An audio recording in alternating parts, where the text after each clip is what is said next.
Ang ating pong, ito pala yung hinahanap kong yan. Sorry. Kabawin ni Pastor. Ang ating pong pag-uusapan ngayong umaga ay galing po sa sinulat ni San Juan sa kabanatang 15 sa talatang 9 hanggang 17.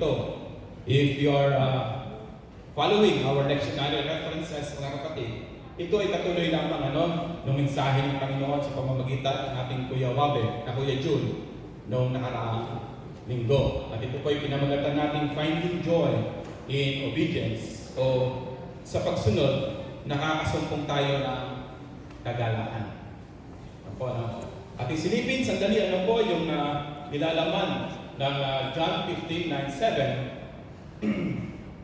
Dito po ay inilatag ng ating Panginoon yung kanyang commandment o yung kanyang mandakto sa mga tao, at walang iba kundi ang kanyang pinakamamahal, yung kanyang mga disciples. At sa araw na ito, minsan pa natin balikan po ito dahil ang bawat isa sa atin na nananahan sa pag-ibig ng Diyos, kayo din po ay mga disipulo ng ating Panginoon.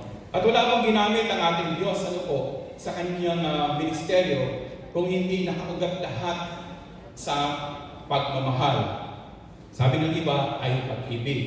Pag nagpunta ka sa sentro ng Katagalugan, maririnig ko ay pagsinta, which is very seldom nating marinig. Lalo sa mga kabataan natin, marahil hindi na nila alam kung anong ibig sabihin ng salitang pagsinta. Subalit ganun po ang iniuul sa atin ng Panginoon, at sa kabuuan po nito idinadala tayo sa kung paano ang mga aral at turo ng ating Diyos ay pinagkaloob sa iyo at sa akin bilang kanyang mga disipulo, ay mapag-aralan natin mabuti, maintindihan natin ito upang ito din ang idala natin sa ating mga kapatid, lalo na dun sa wala pang relasyon sa ating Panginoon. Pang-apat, masasalamin natin dito mga kapatid kung paano yung refleksyon o yung larawan ng matimya sa pagmamahal ng Ama sa kanyang anak ay siya din nakikita natin sa buhay, o nakita natin sa buhay ng ating Panginoon. Ang kanyang pamanhikan sa pamamagitan ng apostolwan ay mangyari ito at makita rin sa bawat isa sa atin na nananahan sa pag-ibig ng ating Diyos. So may mga bagay na nais kong bigyang pansin dito po sa ating mga binasa ngayong umaga, mga kapatid. Kung mapapansin natin na sinimulan ng Panginoon yung kanyang pananalita sa kanyang mga disipulo, at ang sabi niya is, "As the Father has loved me, and so have I loved you. Abide in my love." So there is a call, a continuous call to every Christian, sa bawat mga mananampalataya sa iyo, na nakakarinig ng mabuting balita na ito, na manatili tayo sa kanyang pag-ibig. Ang kailangan po ng ating lectionary reference, it is a series of study, of message na pwede mong pagdugtong-dugtungin every week yung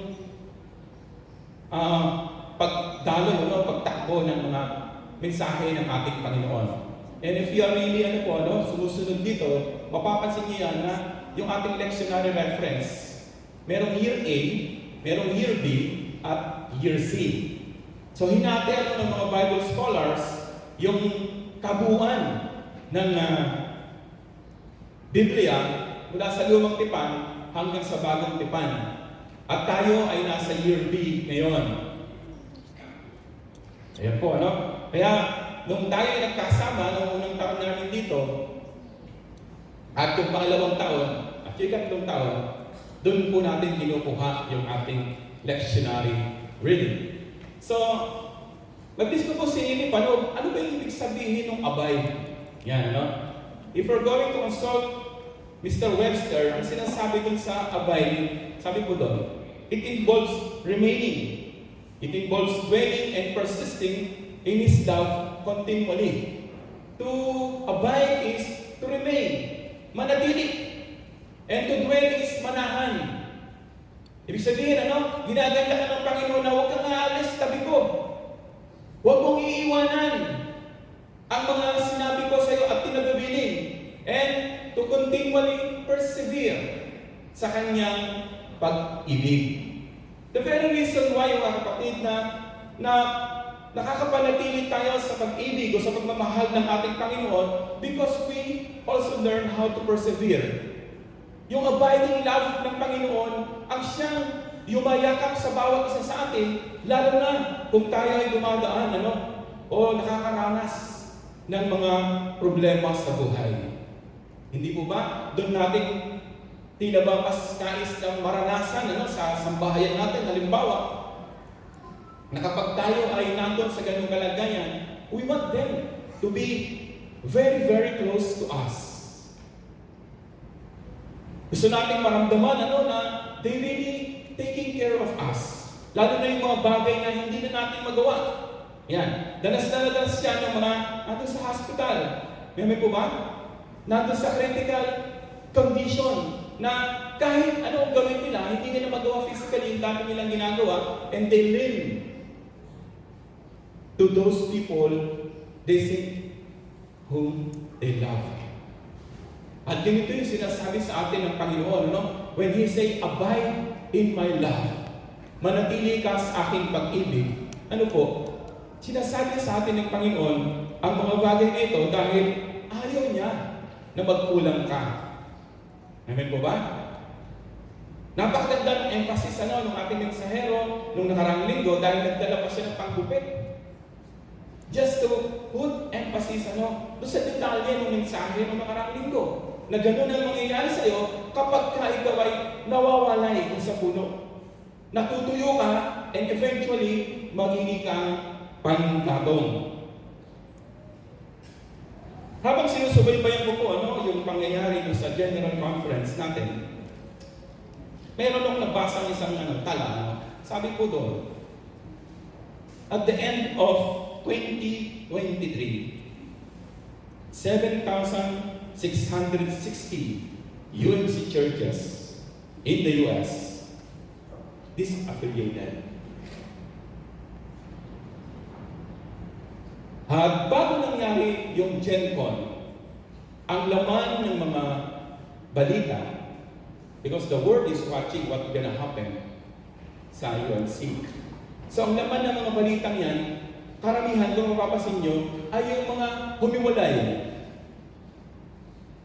Yung mga nag-exit, ang tawag nila na-disaffiliate. For whatever reason, na sila yung humiwalay, makikita natin na kung paano ito ay kinonceptualize ng mundong ito at ang laging ipinapahayag ay yung mga lumisan. Yung mga umalis. Little that we know. Yung aking patuloy na binasa yun, ito pala ay halos 25% lang ng kabuuan 100%. So ang mundong ito ay it is grooming us na ang paniwalaan natin is wala na, sira na, watak-watak na kayo. At kakaunti lang, inababalitaan natin na 75% pa pala ay nanatili. Amen po ba? So, nung sinasabi sa atin ngayong umaga mga kapatid, dito sa mensahe o sa mga talata binasa natin sa San Juan. Sabi po sa 2 Timothy chapter 4 verse 3, sabi po doon, for the time is coming when people will not endure in sound teaching, but having itching ears, they will accumulate for themselves teachers to suit their own passions. So, ano po sinasabi sa atin? Bakit pagpahanggang ngayon ang panawagan ng Panginoon ay to abide in His love? Because this thing will gonna happen. At ito ay naisulat na. Wala pa man ang bawat isa sa atin. So God is really preparing us to something. that will gonna happen. Kaya po, ang sabi ng Panginoon ngayong umaga ay manatili ka sa kanyang pag-ibig. Na kahit ano ang nangyayari sa ating paligid, kahit marami na nababalitaan natin na mawalay o nawala na sa puno, balikan po natin kung saan tayo nagsimula sa ating pananampalataya. Amen po ba? Marami nagsasabi, ano po, na in a Western culture, ayaw na nila ng mahabang panambahan. Naiinip na sila. And looking back to history, nung ang ebanghelyo ng Panginoon ay hindi pa masyadong laganap sa Asia, ang inihahayo ng Panginoon ay nanggagaling sa West. Did you notice that? At unti-unti, nung ang West ay lumalayo na sa foundation ng kanilang pananampalataya, they begin to what 2 Timothy is telling us today. Naiinip na sila. Ayaw na nila ng mahabang Bible study. Ayaw na nilang manatili sa puno. Kaya nga po, tingnan niyo ang nangyari sa kanila. Their immorality is continuously falling down. So hindi ka dapat nasusurpresa. Hindi ka dapat nababahala kung bakit nangyayari ang ganito sa isang iglesia. Sapagkat ito ay talagang mangyayari kapag ang bawat isa sa atin ay nakalimutan na kung saan nagsimula ang ating pananampalataya. Pangalawa, sinasabi po doon sa ating sa aklat ng man is the fruit of abiding in love. Jesus promised that abiding in His love bears fruit. So ano po sinasabi sa atin doon? Hindi ka pala mamumunga kung hindi ka mananatili sa puno. Pero this give me wonders, ano mangyayari doon sa mga nagwalay dahil gusto nilang mangyari yung kanilang ibig. Samantalang napakaliwanag na sinulat sa atin bilang pamantayan ng ating pananampalataya, and even John Wesley himself, hindi siyang humiwalay kung ano ang sinasabi ng Biblia. Ang sabi po doon, mamumunga ka lamang kapag ikaw ay nananatili sa pag-ibig ng ating Panginoon. Ang sabi ng mensahe natin na nakarang linggo, pag tayo bilang sanga ay nanatili doon sa puno, patuloy na tayo ay magbubunga. At hindi lamang basta bunga, saganang bunga. Bakit po? Kasi continuous mong matatanggap yung kailangan mong, sabi nga ni Kuya Jun, nutrients. Yung kailangan mong dapat na dumaloy sa iyo para manatili kang sariwa. Kapag lumalayo na tayo sa pundasyon ng ating pananampalataya, darating ang araw, kahit tayong mga Pilipino, ayaw na nating maupo at makinig sa pag-aaral ng Biblia. And it's happening in the midst of us, mga kapatid.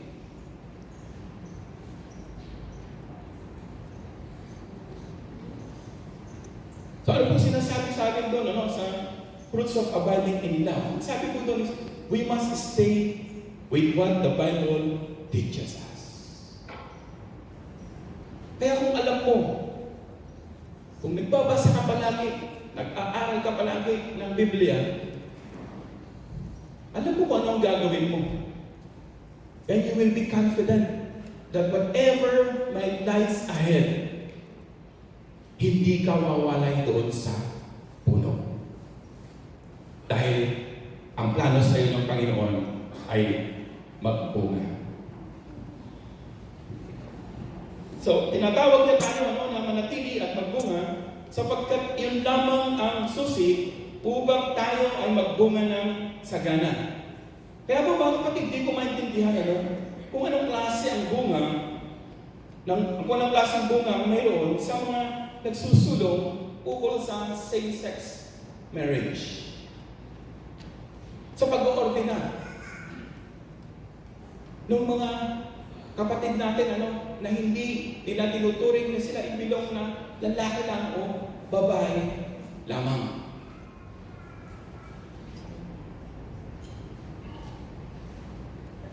Kaya kung babalikan po natin yung ikalawang Timoteo na ating binasa, bilang bahagi ng mensahe natin ngayong umaga, mga kapatid, ito po yung nangyayari ngayon. They wanted to disaffiliate, they wanted to be removed. Dahil ang gusto nilang maganap ay kung ano na yung nakapagpapasaya sa kanila. Ito ba ang bunga ng banal na Espiritu? Ito ba ang bunga nung sinasabing pag-ibig ng Diyos? Kapag lumalayo ka sa puno, iba na ang mangyayari sa iyo. Tandaan po natin yan. Kaya po, mapalad tayo at ako po ay nagpapasalamat habang sinusubaybayan ko kahit napaputol-putol o kapag nakakauwi na lang ako, saan ako pinapanood, nakatelekas ko, yung tumatakbo na usapin doon po sa General Conference. Natuwa ako na nagpahayag yung ating tatlong obispo na tayo ay mananatili kung ano ang dinideklara ng Biblia. Kaya sabi ko kaninang umaga sa ating mga kapatid, makikita natin doon na ang Pilipinas ay mayroong divine protection. Bakit po? Because among Asian nation, tayo lang ang may law that says na bawal magsama ang babae sa babae at lalaki sa lalaki. I could not imagine na nakaupo ako dyan, tapos ang nagpapahayag dito is not declaring himself either a male or female. How would you? So these are the things, kung bakit sa 2 Timoteo ay nag-warning na ito na yung nais na mangyari ng mundo nito. Kung ano yung gusto nilang marinig, kung ano yung gusto nilang sinasabi sa kanila ng kanilang pastor, nang sinasabi sa kanila ng iglesia, yun ang kanilang susundin. Kung hindi, let's split up. Bahala kayo yan. Kami ay dito, sapagkat dito nakakaranas kami ng saya. Is it really joy? Is it really true obedience? Departing from the Word of God? For me, that is blasphemy.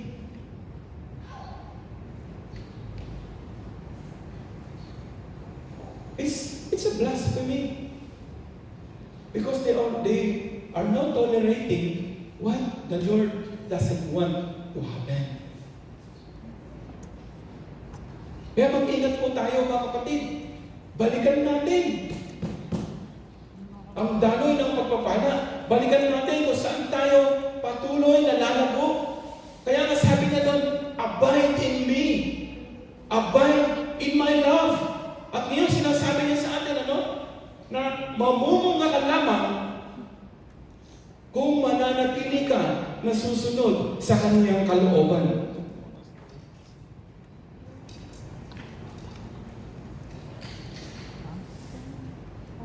Pangatlo po, chosen to bear fruit. Pinapaalala sa atin ng ating Panginoon sa Kristo na ikaw ay pinili. Ikaw ay in-appoint para mamunga. Tandaan niyo po yan. So do not be complacent just sitting. Do not be complacent na sumusunod lang tayo sa agos. We have to stand. And today is the right time to stand in our faith once more. Amen po ba? Ipakita natin sa mundo na yung pananampalataya natin ay nakabatay kung ano yung sinasabi sa Biblia. Even our beloved John Wesley, during his time of his ministry, hindi naman siya lumayo dito. Amen po ba? He did not depart from where his faith rooted. Nanatili siya. At kung nais natin magbunga, ito pa yung sinasabi sa atin ng Panginoon. Our lives is not aimless. We have a purpose. At yun yung nais na makita sa iyo ng Panginoon.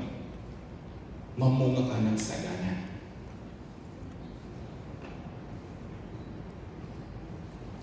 Hello?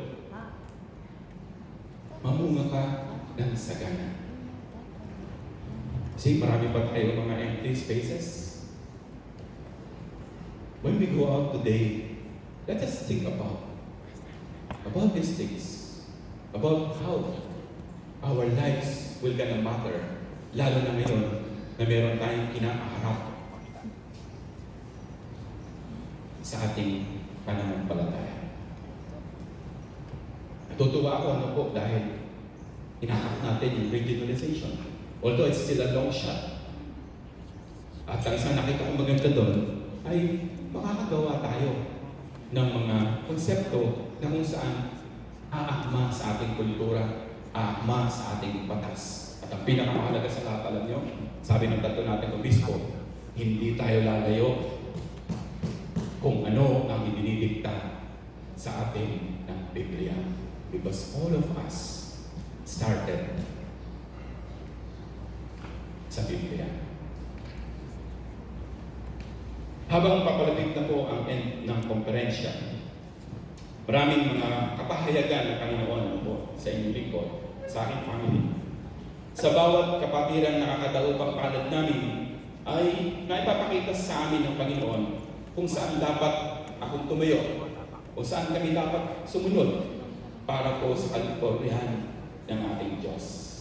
At dahil po sa inyong mga puna, sa inyong mga mabubuting payo, sa mga panukala po ninyo, ay nakikita kong nananatili din kayong sumusunod.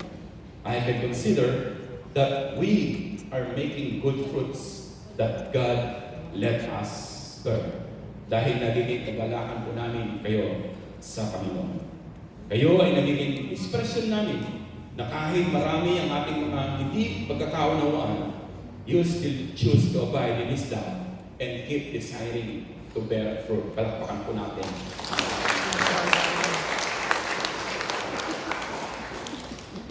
At pangapat po, finding joy in obedience. Obedience to Christ's commandments lead us to joy. Yung pagsunod dapat natin sa kalooban ng Panginoon ang siyang pumumuno sa ating kagalakan. Na kahit sa karamdaman, kahit sa kabigatian, kahit sa suliranin, nararanasan natin ito sapagkat alam natin na hindi tayo iniiwan ng ating Panginoon. Sapagkat batid natin na nananatili tayo sa puno at ayaw na natin umalis pa doon. Bakit po? Naranasan na natin ng Panginoon, aalis ka pa? Pinagpapala ka na ng Panginoon kahit na nagkukulang ka, aalis ka pa ba? Umaayos ang buhay mo, lalo na ang relasyon mo sa Kanya. Hindi ka ba makakaranas na kagalakan sa gitna ng trahedya o suliranin sa buhay? This is something that God hides from those na walang relasyon sa Kanya. For them, na wala pang kasiguruhan ang kanilang buhay. For them, na hindi pa nakadugtong sa puno. Wala sila nito. But you are chosen. You are appointed. At itinalaga ang Panginoon na magbunga ng sagana. Bakit po? Dahil gusto niya pa rin na sa pamamagitan mo, sa pamamagitan ng bawat isa sa atin, magbalik ito ng luwalhati sa Kanya. Walang ibang dahilan kung bakit ka tinawag ng Panginoon at keep us inviting. He keep inviting us to abide in His love.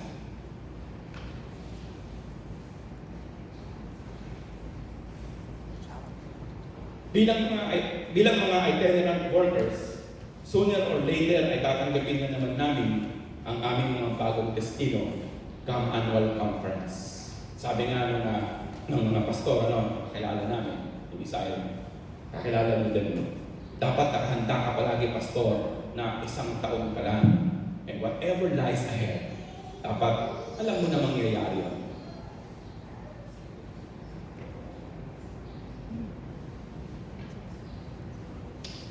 Habang iba ay tila ba kinatatakutan o walang kasiguruhan kung ang ibig nilang iglesia o bagong destino ang kanilang pupuntahan, nananakaw nito, mga kapatid, ang maglingkod pa ng may kagalakan sa kanilang kinabibilangan iglesia.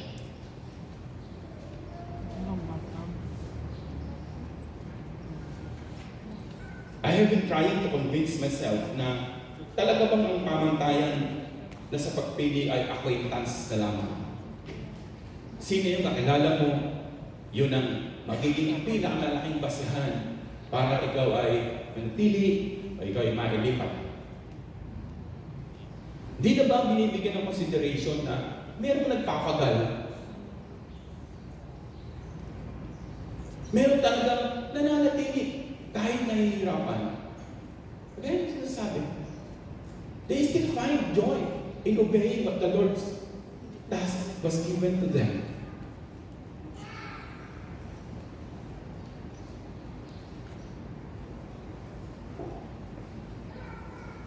At minsan, kapag iniisip ko yung mga bagay nito, tulad nila, sometimes I am also losing my joy in obedience too.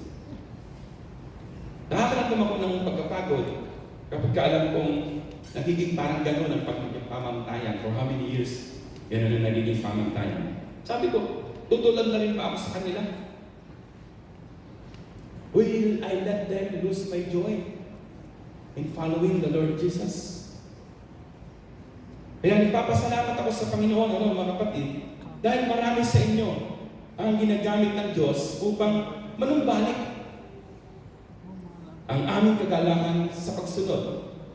Ang sabi po sa Exodus 14:14, the Lord will fight for you.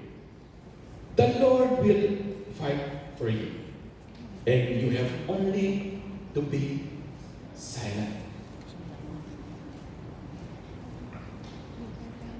Ito yung kasiguruhan, na ibinagkakaloob sa bawat isa sa atin ng ating Panginoon. Kahit anong kalagayan meron tayo, itanim natin sa ating puso at isipan that our battle belongs to the Lord. Amin po ba? Our battle belongs to the Lord. Yes, we enjoy having each other for the last years. Pero ganun po kasi ang sitwasyon. And this is my prayer, whatever lies ahead, manatili po tayo sa pag-ibig ng ating Panginoon. Let us not be influenced, na mawala yung kagalakan natin sa paglilingkod. Pwede mo ba yan? Na huwag mawala ito, bagkus makita natin ang ating mga sarili, na hindi tayo sasama doon sa mga humiwalay sa puno. Na hindi natin tatanggapin at yayakapin yung nais mangyari ng mundong ito sa ating iglesia. Natatayo tayo, mga kapatid, kapag ang pananampalataya natin ay sinusubok. We need to get back to the Bible, to the source of everything. We need to get back sa mga admonition ng ating Panginoon, sa mga ginamit niya mga situations at mga tao ng panahon na yun, kung paano nila napagtagumpayan at nakalakad sa kalooban ng ating Panginoon. At higit sa lahat, sa pananatili nila, sa kanilang pananampalataya at pagsunod sa Panginoon, na nagana ang kanilang buhay. Hindi man nila naranasan ito fully, pero yung mga na-touch ng kanilang buhay. Katulad natin, yung mga nauna sa atin, ang nagtrabaho para tayo ay makakilala sa Panginoon. And ngayon ay tinatawag ka ng Panginoon that you pay it forward. Nasain natin na mamunga. Amen po ba? At nang sa gayon, hindi mawala yung kagalakan natin sa pagsunod sa ating Panginoon. In parting, ito pong nais kong iwanan sa bawat isa sa atin. As we reflect on John 15:9-17, let us commit to abide in Christ's love. Kung sa tingin nyo, parang nandun na kayo sa ganung sitwasyon ng inyong buhay, pananampalataya, you have to wake up today. At hindi ka tatanggihan ng Panginoon to get back to His fold. Pangalawa, let us live out to His commandment. My goodness, ang tagal na natin binabalangkas ang Biblia. Hindi pa rin natin masunod. Hindi pa rin natin maunawaan. Hindi pa rin natin maiwan kung ano yung ayaw ng Panginoon na ginagawa mo bilang tinawag. Let us live out His commandment. Dahil ang plano sa iyo ng Panginoon ay magbunga ng sagana. How can He bless your life if your life is continuously not becoming a blessing to the one who can give you everything? Pangatlo, let us bear more fruit that glorifies God and find great joy in obeying Jesus. Huwag tayong tumulan doon sa hindi nauunawaan ang sinasabi ng Biblia. Huwag tayong tumulan doon sa mas ginusto na nila yun. Just to satisfy their selfish desire. Hindi ganun ang pagkatawag sa iyo. Hindi ganun ang plano sa iyo ng Panginoon. He wants you to be a continuous light in this darkened world. At hindi kanya may bibigyan ng continuous na langis ng iyong ilawan kung ikaw din ay hihiwalay sa ating Panginoon at hindi susunod.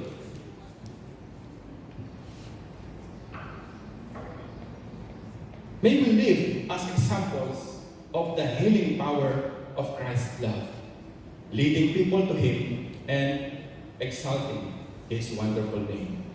Sa pangalan ng Ama, ng Anak, at ng Espiritu Santo.